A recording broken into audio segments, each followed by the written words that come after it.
បងជាអ្នកក្រតែត្រដោស្មោះទ្របធនស័ក្តិយូគឺបងគ្មានទេបេះដូងស្មោះមួយហ៊ានថាមិនដែលគិតប្រាលួចលាក់ពីបីតែព្រមលិខិតពិតកំណាចណាស់ព្រោះមនុស្សដែលស្មោះគេຕົកគ្មានន័យស្រីផ្ដើមស្នេហ៍គេអ្នកស៊ីវិល័យចូលអ្នកក្រក្រៃឲ្យរស់ឯកាអោលុយអើយលុយខ្ញុំខ្លាចអ្នកហើយអ្នកអាចធ្វើឲ្យមនុស្សខ្លាំងសាបាយពីស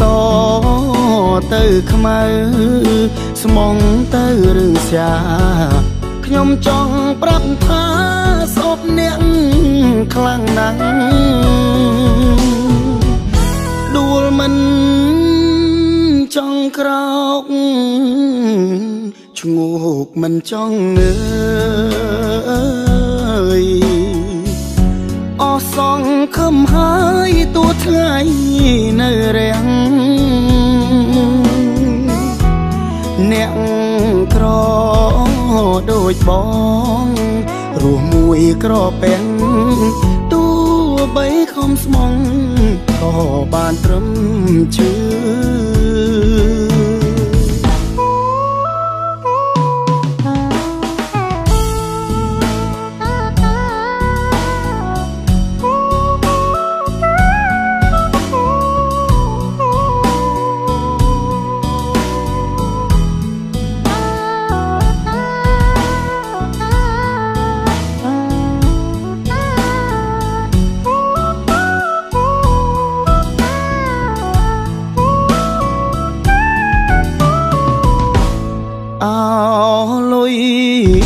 អើយលុយ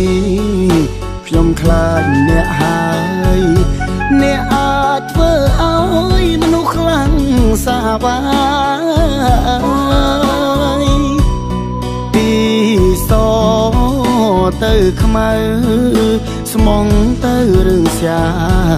ខ្ញុំចង់ប្រាប់ថាសពអ្នកខ្លាំងណាស់ដួលមិនចង់ក្រោកឈ្ងោកមិនចង់ងើយអស់សងខំហើយតួថ្ងៃនៅរាំងអ្នកក្រដូចបងរស់មួយក្រពេញទោះបីខំស្មងក៏បានត្រឹមជឿ